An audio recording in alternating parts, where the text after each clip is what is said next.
Hey everybody, I want to talk about fairness in video games. This is a little hard to talk about because fundamentally video games are fair. They're programmed using rules and they can't not follow those rules. But when we say that an AI plays unfair, we don't mean that it's not following the rules. We mean that it's not giving us a fair chance. We judge with our messy human meat brain that it is being unfair. It's not necessarily cheating, but the rules it's following are unfair. Here's the thing. This is not a crisp line in the sand. Our messy meat brains don't understand the concepts of fair or unfair, and it's all about presentation. It's all about what we perceive. And this is a little more complicated than most people give it credit for. For example, in early Civ games, the AI was not good enough to predict, to make strategic decisions, to play well. So when you set it to a harder mode, what you were telling it was you should cheat more. And even though you were outright telling it to cheat more, the AI wasn't playing unfair because you had told it to do that. And you understood that it cheating was the challenge of the game. And this goes in the other direction too. If I'm playing a 4X game and I settle, 5 stars, and I'm doing my standard science victory approach, and I've got a couple of small little spaceships to deal with your inevitable boring space pirate fleets. And this is I'm in my groove. Yeah, let's go, let's play. I'm having fun. And I discover a new neighbor, and they've got 3 stars under their belt, and they're really obnoxious and annoying. And I'm like, that's annoying, but they're small. Who cares, right? And then they show up on my border with a titanic fleet of super ships that just eat me. And it's like, what the heck? That's so unfair. This is incredibly unfair and annoying. But they weren't cheating. They were playing by the same rules. They had just chosen a military approach, whereas I had focused entirely on science. It's unfair because I judge it to be unfair, but the next time I play, I understand more about what the military side of the game is going to be like. I understand more about what borders I can leave undefended and which borders I have to fortify and what kind of fleets I have to maintain in order to be safe. These are what make every 4X game unique, these sorts of decisions. They're part of the game, and you losing until you figure them out may feel unfair at first, but that is how the game plays, and every time you lose, you know a little bit more about how to win. A good example of that is a game called Hand of Fate. Hand of Fate is basically a single-player tabletop RPG on your computer. And there is a deck of cards that you get to choose, and it gets dealt out into a variety of levels, and then your little hero guy gets to wander around and do various fights and stuff and play through quests. And there is a GM who sits there and goads you along because that's how it works, right? You'll never beat me. I am the best. You are weak. I will kill you. But of course, the GM isn't trying to kill you. He's actually on your side. That's how tabletop games work. Now, this game feels arbitrary and annoying because there are a lot of events that are arbitrary and annoying. For example, there's a river card. And whenever you run into the river card, it's just like, oh, you're going to fall in the river. I wonder if you're going to make it across. Choose randomly from these possible variants and, flip one over and maybe you'll get across or maybe you'll drown. What an annoying card, right? But here's the thing. The river card has a token on it. And if you get a great success, you get that token forever. So when you are putting the river card in your deck, you're choosing to engage with the river card. You're choosing this sort of challenge for yourself. And you know that you want to wear light armor so that you can get the great success. Once you've gotten that river card token, you can throw that card away forever. You've got the token. And then you can go on to wearing heavy armor. So this is all about you feeling something is unfair the first time you see it, and you figuring out what's going on, adjusting your deck and trying again. That is what Hand of Fate is about, and it's actually quite compelling. But here's the problem. Hand of Fate 2 is unfair, according to me. So why did Hand of Fate 2 end up as so much more obnoxious than Hand of Fate 1? Well, there are a couple of reasons. One is that Hand of Fate 2 has a lot of long quests, like hour-long quests, which have a win and a lose state. So because of that, you have to get to the end and you have to win everything along the way, or you've just wasted your hour. So one example of that, near the beginning, there is a quest where you have to find 4 relics. And one of those relics is stolen. So you have to fight the thieves to get that relic back. And that's not a big deal, right? I've got my stabby knives and they've got their stabby knives, and we'll just stabby at each other until everybody is dead. That's how it always works. And so you're fighting along and you're doing a lot of dodging and stuff and having some fun. And then mid-swing, the battle freezes and the GM says, you lose. Not just the fight. You lose the entire hour-long mission. Because screw you. What? What? This is way different than just choosing the wrong card of 4 when you knew that there was, good and bad results. This is like just a total screw you. What's going on? Well, the answer is that this is a timed mission, and they warn you about it in the flavor text if you're paying attention, because the bandit leader says, I'll get the cart ready, you hold him off, which is supposed to tell you that it's a timed mission. But as far as I can tell, there's no timer on the screen. Humans are not very good at keeping time.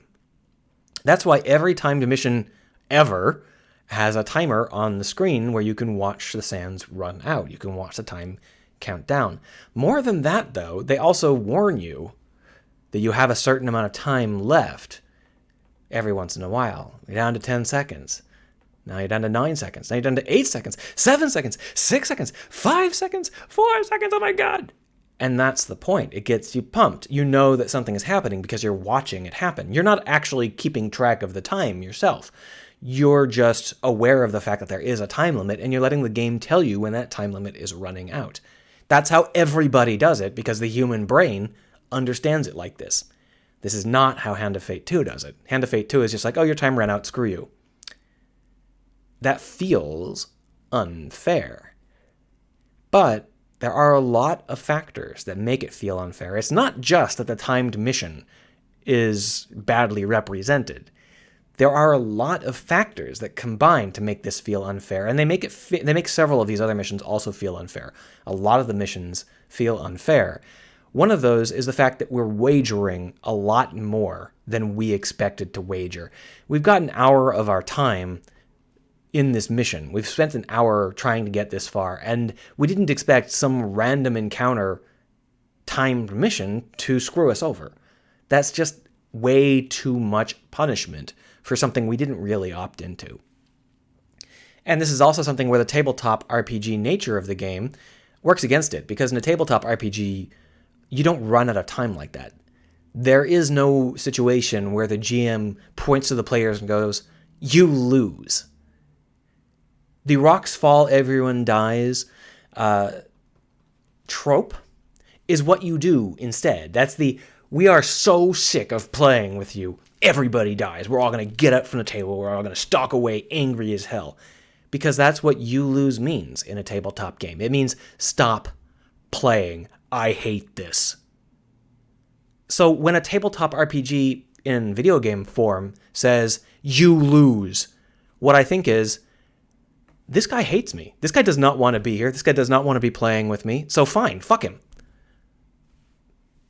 Because that's what it means in real life. So we have this situation where not only are we bidding more than we want to, but we're also being told to go away. This is a situation where all of this stuff is working against us. Now, let's go ahead and give you a counterexample. In Super Meat Boy, it's a really obnoxious game, right? You're running through the level, and being off by 1 pixel will kill Super Meat Boy. Meow, he's dead. That's really unfair. 1 pixel, seriously? But the game instantly restarts you, and it's like 30 seconds to get back to where you were at longest. Usually it's more like 5. That cycle is so tight and so fast that it doesn't feel unfair anymore. Like the river card, you get stung once and then you understand what's going on. That is why Super Meat Boy is so beloved, because the unfairness of it is so easy to accept that it becomes the challenge. And there are lots of games like that, but Super Meat Boy is definitely one of the standouts. This cycle of restarting and getting back to where you were really, really fast is an excellent way of downplaying the annoying parts of your game, because the moment that the player is annoyed, that's when time matters most. Because you want them to be annoyed while in control. You want them to think, darn it, I can do better, Not, darn it, I have to wait around. Not, darn it, what about all that time I wasted? Because those sorts of thoughts are going to make your slightly unfair thing feel really unfair. It's all about human judgments, and when we're annoyed, we make bad judgments. So when we're annoyed, we want the player to make bad judgments in the favor of the game rather than against the game. We want the player to feel annoyed and get into the game rather than feel annoyed at the game. You see the difference?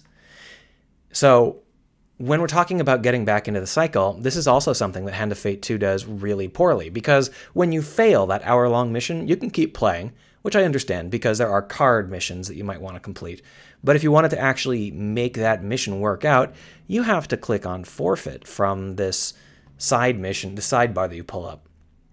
And you're thinking, I want to start up again. I wanted to get back right back into this as fast as possible. So what happens when you click forfeit?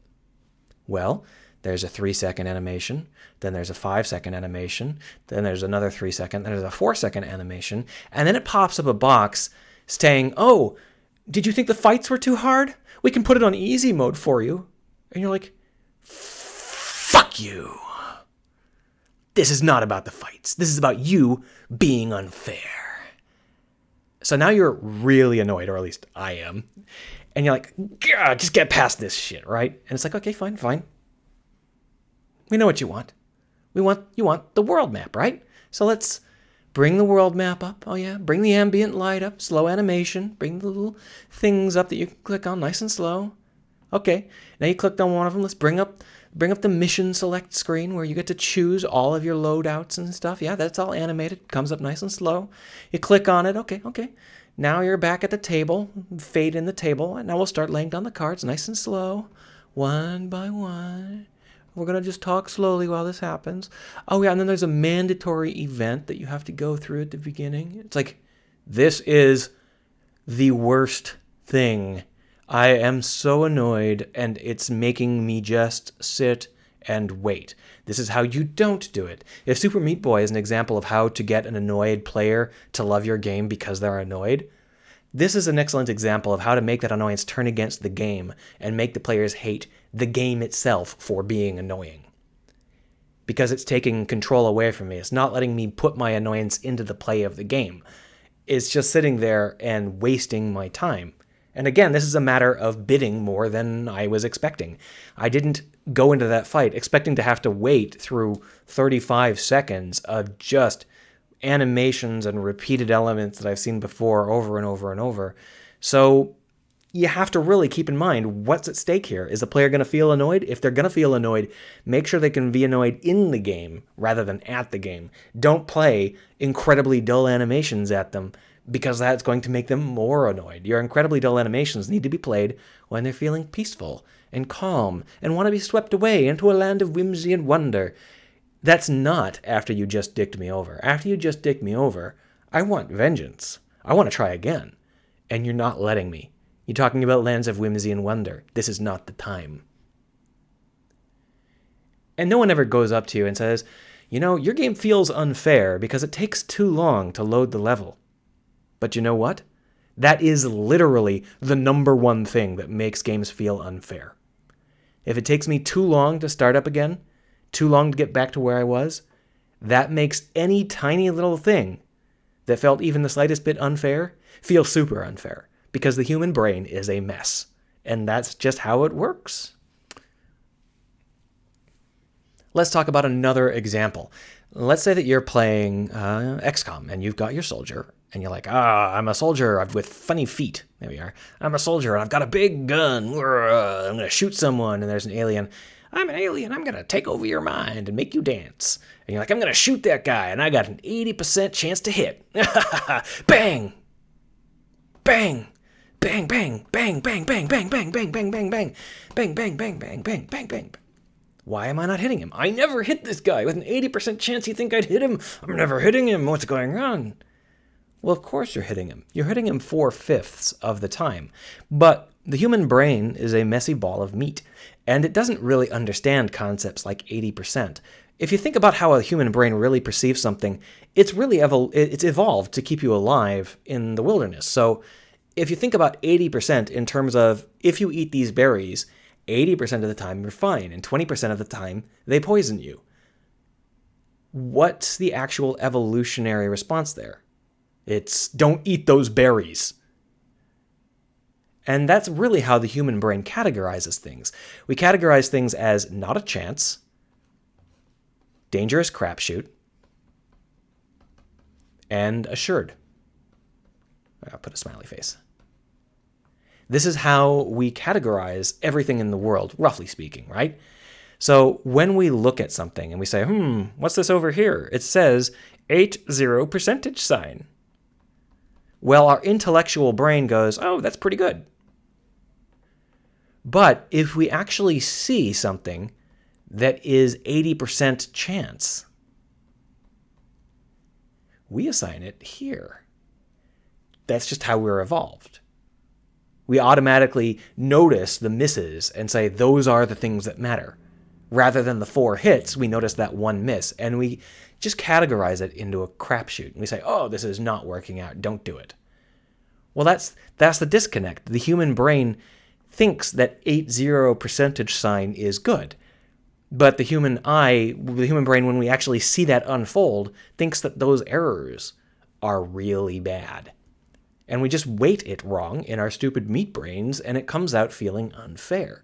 And that's why there are so many memes about XCOM games just always missing when you have a really high chance to hit. Because we notice the misses. Our brain categorizes them completely separately from what the percentage sign actually says.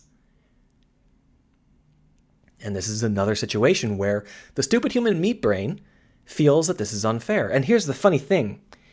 This is not necessarily bad. But you have to recognize that the player is going to feel annoyed when their 80% chance to hit misses. So you could leverage that as long as you can pull them deeper into your game rather than making them annoyed at your game. And one of the problems with XCOM is that when your dude misses with his gun, bang, what happens next? Well, usually you have to click end turn. And then the aliens get to go and you get to sit there and fume about it. But it doesn't have to be that way. Why not make it so that when you miss, there is some chance for extra investment? Maybe when you miss, you get to move, or when you miss, you always shoot before you move rather than after you move, stuff like this. So there are ways where you can say, okay, well, now that the player has missed, I want them to engage with the game. I want them to instantly react and want to change how this scenario is playing out, because right now they are annoyed. And this is the perfect chance to get them to take action inside the game and make that annoyance feel like engagement rather than just the game being unfair. These are the sorts of things that I think about when I think about how unfair something feels or doesn't feel. And it's a situation where there are hundreds of things that make games feel fair or unfair. There are millions of ways that the human meat brain doesn't work right, and all of them show up in games.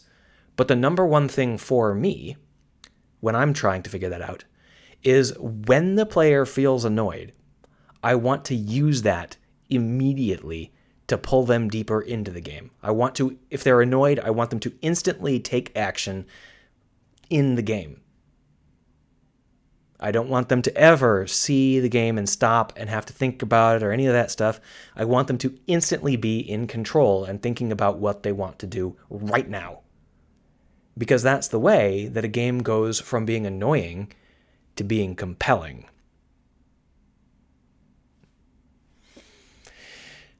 At least, that's my opinion. Let me know what you think, because I really do think that that is the key to fairness. It's all about making sure the player knows what's going on and is back in control the instant they get annoyed, because then they never have a chance to think about how unfair it is. Well, where's the stop button? There it is. Have a good one.